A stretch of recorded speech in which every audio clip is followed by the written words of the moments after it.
La bibliothèque Mazarine et la bibliothèque de Genève ont décidé de réunir leurs expertises scientifiques, ont réuni leurs équipes et ont confronté leurs collections pour organiser une exposition sur un sujet absolument fascinant, sur un sujet inédit. Ce sujet, c'est l'histoire des catalogues, l'histoire des inventaires, l'histoire de la classification des livres, l'histoire de l'organisation du savoir sur un temps le plus long possible, puisque l'exposition s'ouvre avec une tablette cunéiforme qui représente l'une des plus anciennes formes de documents catalographiques de l'humanité qui a été transmise jusqu'à nous.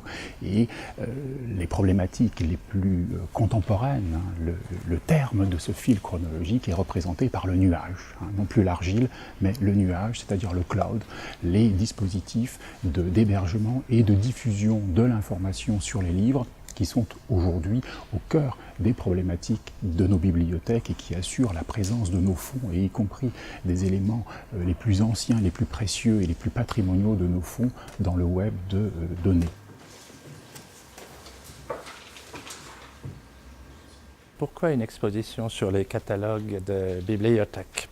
Celle à laquelle les historiens du livre sont sensibles depuis quelques décennies. Il n'y a pas d'idées abstraites, il n'y a pas d'auteur dans l'abstrait non plus, il n'y a que des instruments qui permettent d'accéder à des textes, à des contenus, à des représentations, à des images, etc. Et les historiens du livre étudient depuis plusieurs décennies la manière dont ces textes s'organisent. Aujourd'hui, les bibliothèques sont confrontées tous à la même problématique d'ubiquité générale de leur collection.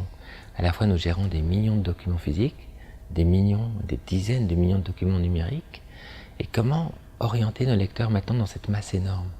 Avec la bibliothèque Mazarine, nous nous sommes dit, il est important que d'anciennes bibliothèques qui ont pensé l'organisation des savoirs aujourd'hui offrent maintenant, grâce à cette réflexion de centaines d'années, de milliers d'années de réflexion sur qu'est-ce qu'un catalogue, nous permettent de définir de nouveaux algorithmes qui ne soient pas ceux des sociétés commerciales comme Google, mais qui nous permettent de proposer d'autres formes de distinction et de cheminement au travers du savoir.